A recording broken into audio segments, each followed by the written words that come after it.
اب عید الفطر سے متعلق چند باتیں. عید کی نماز یہ واجب نماز. اسلام کے آنے سے پہلے عالم عرب میں 2 دن منائے جاتے تھے، مہرجان اور نوروز. حضور علیہ الصلوۃ والسلام نے آ کر فرمایا کہ اللہ نے اس سے بہتر 2 دن ہمیں عطا فرمائے، عید الفطر اور عید الاضحیٰ. یہ 2 دن مسلمانوں کی عید کے دن تھے. یہ دونوں عید شرعی ہیں، اور ہم کہتے ہیں کہ ایک ہے عید عرفی، عید میلاد النبی، وہ بڑی عید ہے کہ وہ عید نہ ہو تو یہ عیدیں بھی نہ ہوتی، تو وہ عید عرفی ہے. بہرحال یہ دونوں عید شرعی کہلاتی ہیں. تو یہ دونوں عیدیں ہیں. حضور نبی پاک علیہ الصلوۃ والسلام نے اس کا حکم بھی فرمایا. اس دن فجر کی نماز پڑھو جماعت کے ساتھ مسجد میں، غسل کرو، ناخن وغیرہ بڑے ہیں تو وہ کاٹو، غسل کرو.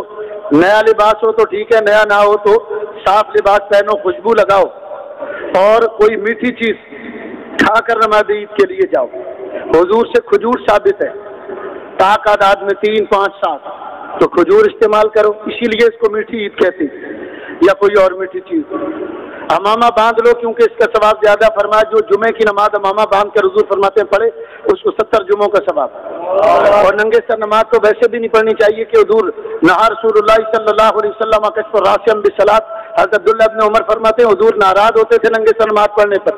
ایک حدیث میں فرمایا کہ جو ننگے سر نماز پڑھنے کا عادی ہوگا وہ قیامت کے روز اللہ کے دیدار سے محروم رہے گا. اپنی نمازوں کو ضائع نہیں کرنا چاہیے، امامہ باندھ کر تاکہ زیادہ ثواب ملے. پھر وقار اور اطمینان کے ساتھ چلتے ہوئے عیدگاہ ہو اور تکبیر تشریق اللہ اکبر لا الہ الا اللہ واللہ اکبر وللہ الحمد یہ بلند آواز سے پڑھتے ہوئے عیدگاہ ہو. اور صدقۃ الفطر نماز عید سے پہلے ادا کر دینا اچھی بات ہے. حدیث میں آتا ہے کہ جو صدقۃ الفطر ادا نہ کرے اس کے روزے زمین و آسمان کے درمیان معلق رہتے. تو 80 روپے فی کس کے حساب سے جو پر، اور یہ صدقۃ الفطر ہر صاحب استطاعت کو اپنی حیثیت کے مطابق دینا چاہیے. جو متوسط ہوں وہ چھوارا کے حساب سے 460 روپے فی کس، جو ذرا امیر ہوں وہ کشمش کے حساب سے 880 روپے کے قریب فی کس بنتا ہے، اور جو زیادہ امیر ہوں وہ منقع کے حساب سے 1600 کچھ روپے بنتے ہیں. تو ہر آدمی کو اپنی حیثیت کے مطابق یہ صدقہ فطر دینا چاہیے. اور جنہوں نے کروڑوں روپے کمائے ہیں، لاکھوں روپیہ لوٹا ہے، ان کو تو کم از کم اس حساب سے دینا چاہیے. تو غریب دے مستحب ہے یہ کہ وہ گندم کے حساب سے 2.25 سے تقریباً 80 روپے بنتا ہے، تو نماز عید سے پہلے ادا کریں. نماز عید کا طریقہ یہ ہے کہ یہ واجب نماز ہے اور اس میں 6 زائد تکبیر ہیں.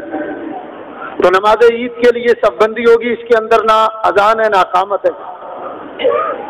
تو سب سے پہلے جب ہم نیت کر کے کھڑے ہو جائیں گے کہ میں نیت کرتا ہوں 2 رکعت نماز واجب عید الفطر ماں زائد 6 تکبیرات کے پیچھے اس امام کے منہ میرا طرف قبلہ شریف اللہ، تو اللہ اکبر کہہ کر ہم ہاتھ باندھ دیں گے، ثنا پڑھی جائے گی، اور اس کے بعد اللہ اکبر کہہ کر ہاتھ چھوڑ دیے جائیں گے، پھر اللہ اکبر کہہ کر ہاتھ چھوڑ دیے جائیں گے، اور پھر اللہ اکبر کہہ کر ہاتھ باندھ دیے جائیں گے.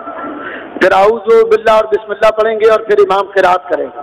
تو قرات مکمل ہو جائے گی، اس کے بعد رکوع اور سجود ہوگا، اور پھر اس کے بعد جب دوسری رکعت شروع ہوگی تو پہلے قرات ہوگی، اور قرات کے بعد پھر اللہ اکبر کہہ کر ہاتھ چھوڑ دیے جائیں گے، پھر اللہ اکبر کہہ کر ہاتھ چھوڑ دیے جائیں گے، پھر اللہ اکبر کہہ کر ہاتھ چھوڑ دیے جائیں گے، اور چوتھی مرتبہ بغیر ہاتھ اٹھائے رکوع کریں گے، اور پھر باقی نماز کی طرح نماز پڑھی جائے، رکوع اور سجود اور قاعدہ.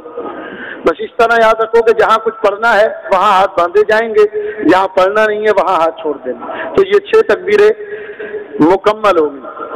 اس کے بعد خطبہ ہوگا، اور خطبے کے بعد بھی، اور اس کے بعد مصافحہ کرو، معانقہ کرو. یہ صحابہ کرام کی سنت ہے. بعض لوگ کہتے ہیں معانقہ بدعت ہے. تو جو تمہارے باپ سعودی عرب میں گال چومتے ہیں 2 3 دفعہ، ان کے اوپر کبھی فتویٰ لگایا تم نے بدعت ہونے کا؟ ان پر کبھی فتویٰ نہیں لگایا کہ یہ بدعت. یہ ہرگز کوئی بدعت نہیں ہے. صحابہ کرام ایک دوسرے سے گلے ملتے تھے، یہ ثابت ہے. تو یہ عید کا طریقہ کار ہے عید کی نماز کا. اچھا، بعض اوقات ایسا مسئلہ ہو جاتا ہے کہ تکبیر نکل جاتی ہے، تو اگر کسی کی تکبیر نکل گئی، مثلا وہ پہلی رکعت میں آیا ہے اور تکبیر کے بعد آیا، تو اس کے لیے حکم یہ کہ وہ قرات کے دوران ہی تکبیر کہے گا۔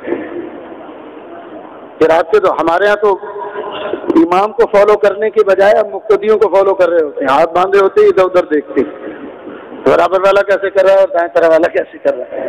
وہ اگر رکوع میں تو پوری صف رکوع کے اندر، وہ تمہارے لیے حجت ہے، وہ رکوع میں جو چلا گیا اس کو نماز بھی آتی ہے یا نہیں؟ تو امام کو فالو کرنا چاہیے، اسی لیے فرمایا انما جعل الامام لیؤتم بہ فاذا کبر فکبروا فاذا قرأ فانصتوا۔ نسائی میں حضرت جابر بن عبداللہ سے مروی روایت کہ حضور نے فرمایا امام بنائے اس لیے جاتا کہ اس کی پیروی کی جائے، تو جب وہ تکبیر کہے تو تم بھی تکبیر کہو، اور جب وہ قرات کرے تو تم خاموش رہو۔ تو آپ کے ہاں جو نماز ہوگی وہ 8:30 بجے ہوگی، ہے 9:30، ہاں بھائی تو چلو 8:30 بجے آپ آ جانا، کم از کم امام صاحب کی تقریر سننے کا تو موقع مل جائے گا۔ تو 9:30 بجے آپ کی نماز ہوگی، اسی حساب سے آپ جلدی جلدی مسجد میں پہنچیں۔